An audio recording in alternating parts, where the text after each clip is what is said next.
All right, so no, I'm not obsessed with Barbies. I'm a full grown adult, and I know that we've moved on from like the Barbie era of 2023. However, when I initially made these slides, Barbie was a big deal. And actually, the sociology department at SRJC was co hosting a film screening of the film Barbie. And so you get to experience gender, sex, and sexuality through the lens of Barbie. Sorry, or you're welcome, whichever, feeling you're leaning towards. But let's get into it.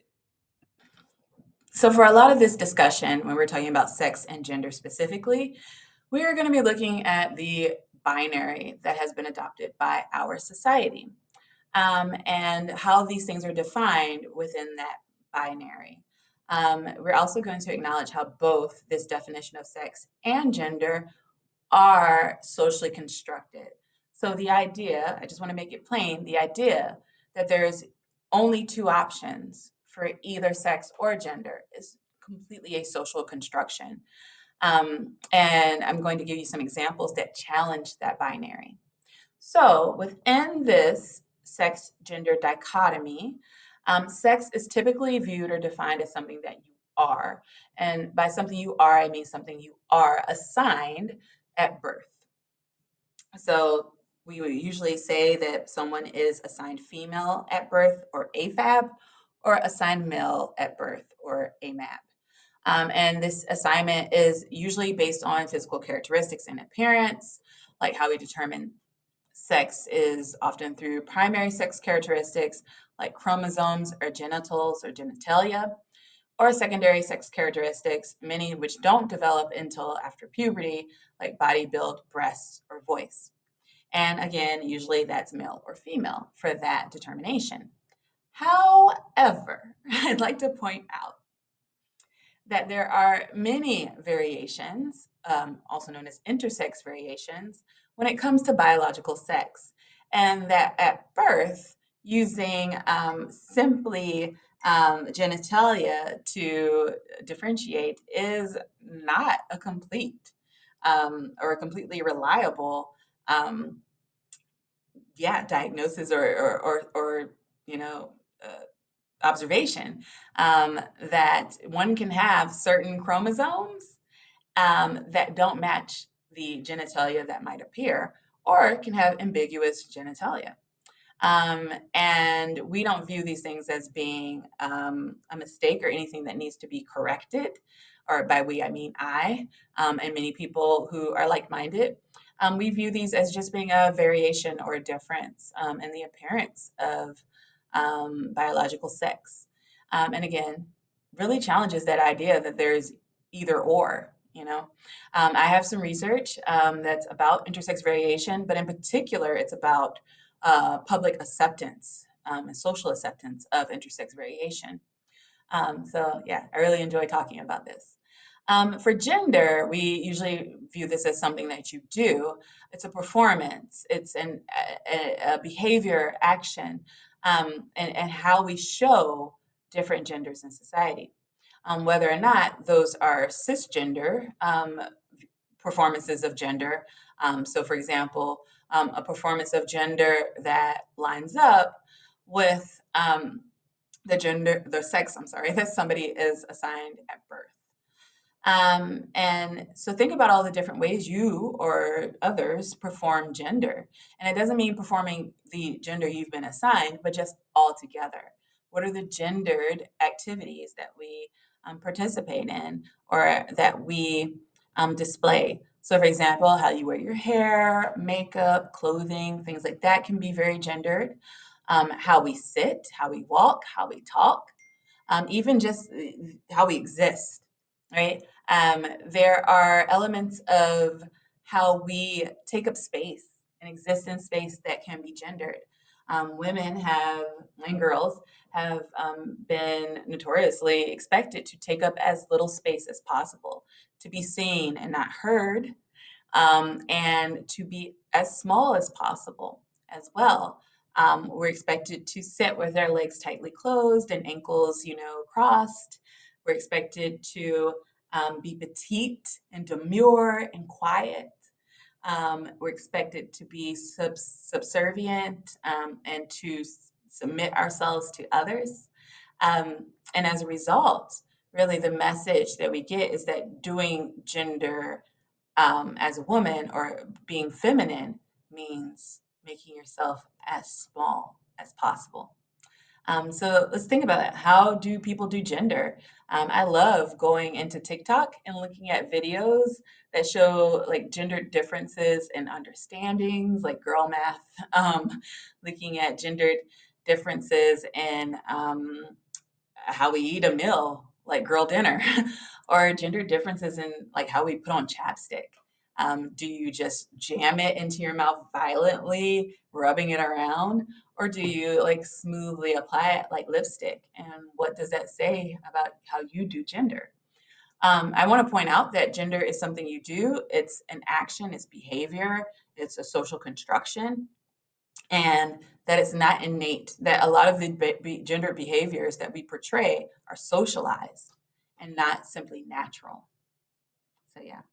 Not all cultures view sex and gender, um, either or, both and, as a binary or a dichotomy, meaning again that there's just these two options.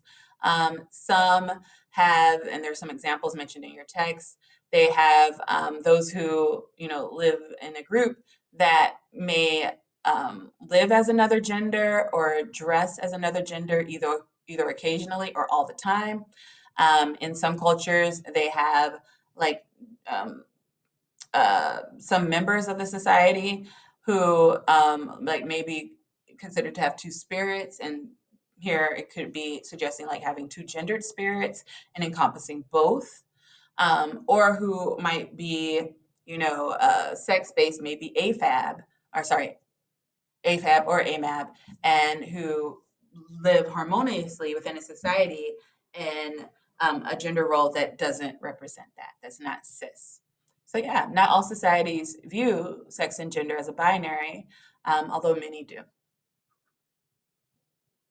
So, the social construction of gender suggests that gender is not innate, it's not biological, it's not something you are born with in particular, at least a specific type of gender that matches one's sex.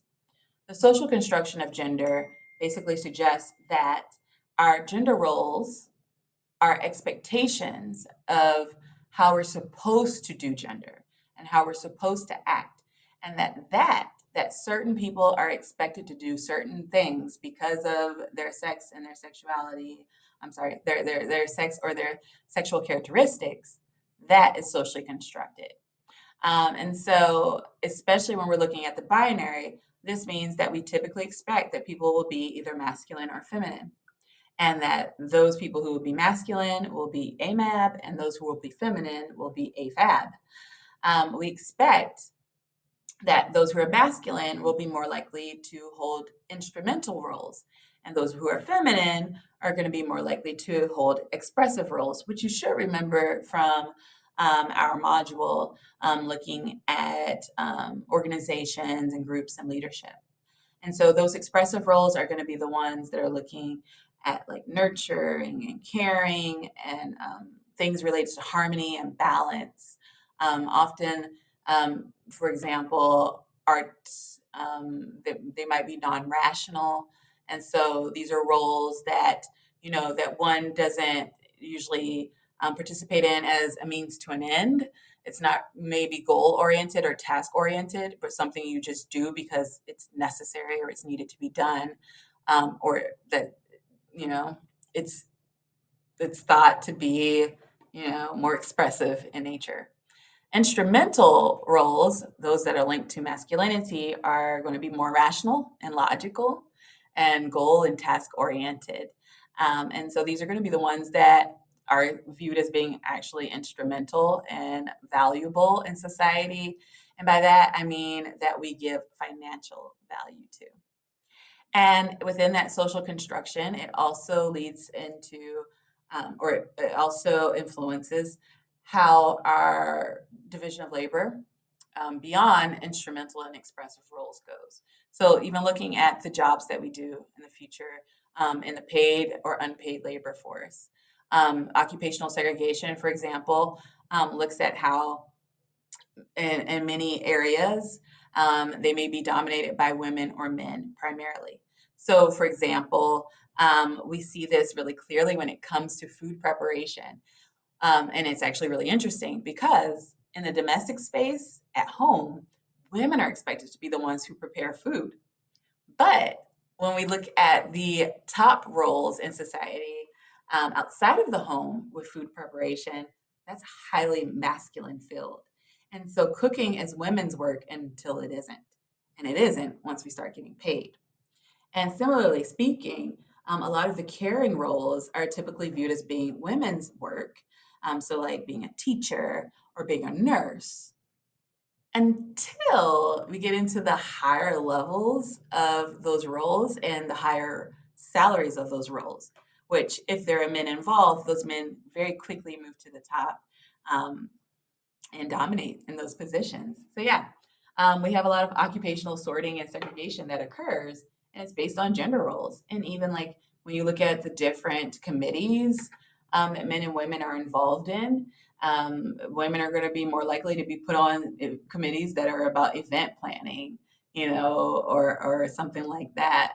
Remember in The Office, the party planning committee, right? There's this struggle for power between women typically. And when the men took it over, it became very task and goal oriented, where the parties were just, you know, boring, basically. And so, kind of this view that this was women's work, even in something as beautiful and wholesome as the series The Office.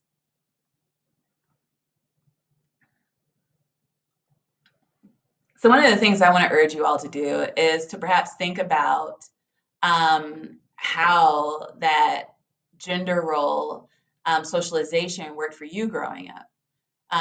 For example, let's use this Barbie tie-in and look at how Barbie and other toys and dolls and things like that, how they reinforce and or challenge gender roles.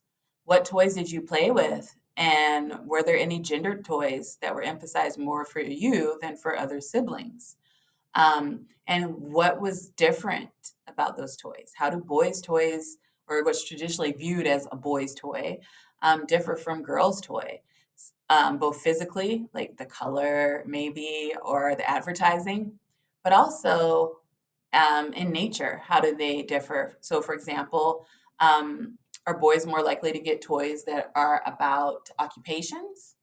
And girls more likely to get toys that are about, like expressive things like imagination and play and art and creativity.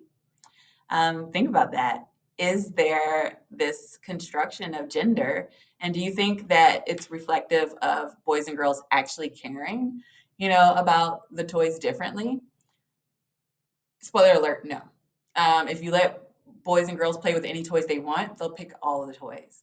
And then we don't really have any examples where we can like separate boys and girls, and, like do experiments where we say, okay, um, let's keep you from society and see if you still continue to like playing with all sorts of toys. Or do you start to lean more towards a Barbie doll? Or do you start to lean more towards Lego or something like that? We can't do that, right? We got to let kids interact with other kids and to socialize, and in turn to be socialized by those interactions beyond our home. So, yeah, well, we never really know. Is it truly just that this kid um, is a girl and thus loves dolls, or is it that they now go to school and they've been kind of shamed into, or there's been suggestions made that that's what they're supposed to love? So yeah, really interesting. So sociologists are also very interested in sex and sexuality, and you can find a range of courses in the social sciences and in sociology typically about sex and sexuality specifically. I do want to give some definitions here, that sexuality and sexual orientation in particular do differ, that they're not the same things, even though people often will use them interchangeably. So, sexuality is your capacity to experience sexual feelings, arousal, and attraction. And that sexual orientation looks at that physical, mental, emotional, and sexual attraction to a particular sex. Okay, so sexuality is just capacity for any sexual feelings, basically. And sexual orientation looks more at who people are attracted to or have those sexual feelings for. So, you got a whole bunch of sexual orientations that exist. Your textbook is just giving you a small sample. There are so many. And I, unfortunately, am not an expert in these. I just know, a broad smattering of them. And I feel like many have popped up on the scene, even like within the last years or so. And so I may be missing some. I know your text is definitely missing a lot. But typically, um, we have heterosexuality, which is kind of viewed problematically as the norm, and that's where sexes are attracted to one another, or that is where an individual identifies as being oriented towards those of the opposite sex, if there is a such thing as an opposite sex. Homosexuality typically means same sex, and bisexuality means that people are attracted to either or sex. Okay. Now, stick with me through these because these are kind of like the basis. Now, asexuality is a lack of sexual attraction, and there are different levels of this or different variations when it comes to ace or asexual orientations. And this should not be confused with aromantic. Aromantic means that somebody doesn't experience a romantic attraction, but that doesn't have anything to do with their sexual attraction. Pansexuality is attraction to people without regard to sex, gender identity, or gender expression. That it's not bisexuality, okay, where it's either or. You're attracted to male or female. Pansexuality goes beyond that dichotomy, right? And omnisexuality is attraction to people of all sexes, genders, gender identities, and gender expressions. And so I guess omnisexuality would be the most inclusive in this, listing. Demisexuality, and this actually is often, I'm sorry, I'm holding a gavel. It's on my desk, but it's often linked in or grouped in with ace or asexual identities as well. Demisexuality is where people or a person only feels a sexual attraction to someone after forming an emotional bond. And so they're not going to be somebody who's looking at a hookup where they just meet someone and there's a sexual attraction. They actually have to have some sort of bond or relationship with that person first before that attraction develops. And then there's gray sexual or gray romantic, which there's no label or term that actually captures how that person feels or identifies. And so through beyond just that spectrum of orientations, there's nothing there that really fits. And I kind of don't, I'm not confused about that one, right? I like that idea of gray sexual or gray romantic. Also, I kind of like the idea of just being queer altogether, where you're not being forced to identify with one label, right? Or with one orientation. Because one thing that we know about sexuality and sexual orientation is that it can vary throughout the lifetime, right? And so a person's sexual orientation can change. And it can change back to things or it can do whatever it wants. That's very fluid. And so the idea that you just like get one sexual orientation and hold on to that for your whole life, whereas that might make identification or categorization easier for like a librarian of people. I don't know. It's not the reality of many people's lived experiences. But again, the majority of people in society are heterosexual, or at least they identify as heterosexual in orientation, and that's what they report. So so we typically view the United States as having a heteronormative society. And basically that means that our society assumes that heterosexual sexual orientation is biologically determined and unambiguous. That basically that's the norm. and that um, we view uh, heterosexuality as being the normative sexuality, that everything else is kind of a deviation from that norm. And heteronormative societies typically promote heterosexism by assuming, one, that everyone is heterosexual, but also it's through these ideologies and institutional practices that give more privilege to those who do identify as heterosexual, or who are at least um, are viewed as being heterosexual, over other sexual orientations. So, for example, if only people who are heterosexual have the right to marry. One of the things that is the root of these behaviors regarding heterosexism, heteronormativity, um, and even looking at you know uh, this desire to like impose this norm on others, it comes from homophobia, or this extreme and or irrational aversion to homosexuality.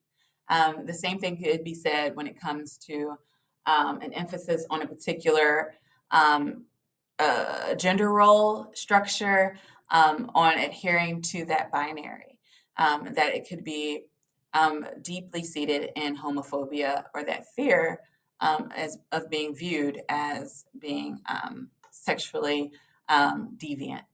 Right? The Kinsey scale, however, is very well known, somewhat controversial as well, suggests that sexuality is actually just a continuum, like I said previously, that it's fluid, rather than a strict gay straight dichotomy. And so that people, they may become aware of their sexual orientation, during adolescence or middle childhood, but that most people, that orientation isn't black and white, right? That we're on a scale. And so maybe that scale might suggest that some of us are a little more or less heterosexual or homosexual than others. And so, yeah, I really like that idea that sexuality is a continuum, and that you're not necessarily completely 100% heterosexual from one moment to another. And that makes sense because, again, social construction. These things are very abstract like concepts. And so, how would you measure that, right? How would you measure somebody being 100% straight?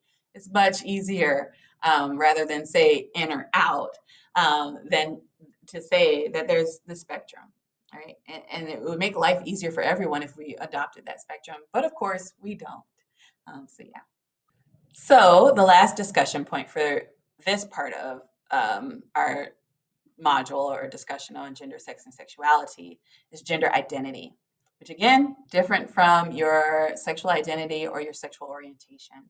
The gender identity is a person's deeply held internal perception of his or hers, or theirs, gender. And so we have some variations here as well. One of the um, most popular, I guess. I don't know if that's the word, but one of the ones that we talk about the most is transgender identity, and that's where you're assigned at birth a sex that does not match with your gender identity. That these two things don't coincide. In the United States, it looks like we have about 1.4 million adults that identify as being trans or transgender, or about 2% of high school students. So that's really interesting to look at. It doesn't suggest that there's a particular sexual orientation or way of doing gender, however. And so that's really interesting to look at. Somebody who is transgender, that does not mean that they are heterosexual or gay, that there can still be that variation in sexual orientation. And so, if there's someone who is a trans woman, right, they might be gay, they may not, right? And so a trans woman could say, oh, I'm a woman, right? But I am interested in men. And so they would identify perhaps as being straight.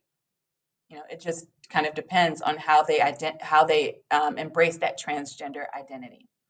And also, I want to point out that transgender does not mean that somebody has transitioned or not. And so, by transition, I mean that they actually might get some sort of surgery or use hormones or something like that, right? So may or may not transition. Another gender identity that we look at is intersex variation, again, where the conditions of one's biological sex may be ambiguous at birth or even later on in life. It could be discovered because, again, most babies, we don't know what their chromosomes are. We don't know what's going to happen.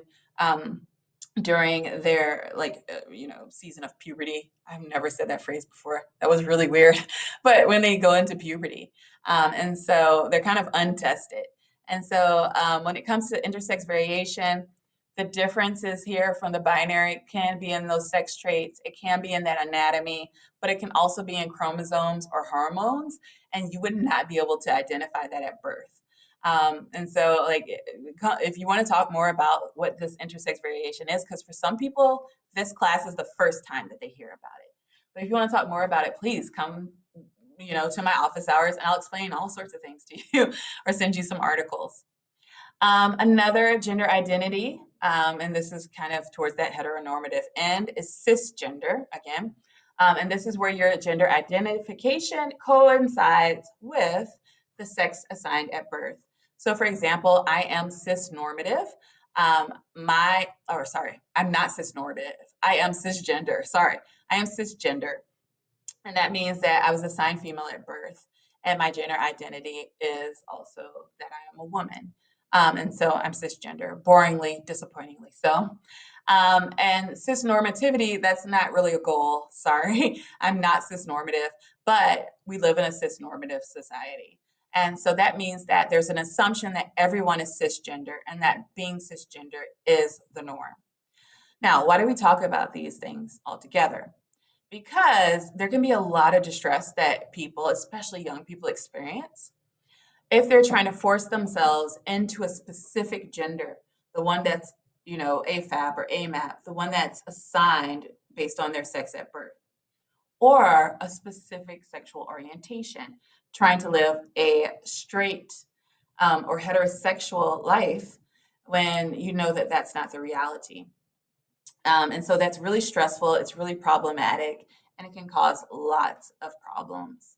And so, what we find is that, especially when it comes to gender, that gender dysphoria or distress or dysfunction that one might have in life as a result of trying to force themselves into that assignment can be traumatic, it can be problematic, it could lead to issues when it comes to mental health and things like that as well. Um, and when I say this here, I don't mean gender dysphoria as far as the belief that um, that somebody because they're trans or because they're not cisgender that they have some sort of like disease or something because they view themselves incorrectly. That's a whole different way of looking at gender that's often viewed as being like gender disorder or something like that. And it's very problematic and very controversial. So this is where we're going to stop for right now. But on the next module for next week, we actually go a bit more into theoretical perspectives when it comes to gender, sex, and sexuality. And we look into inequalities like LGBTQIA plus discrimination and inequalities, and gender inequalities and sexism as well. So I'm excited about that, and that'll get posted later. All right, so take care and have a happy holiday.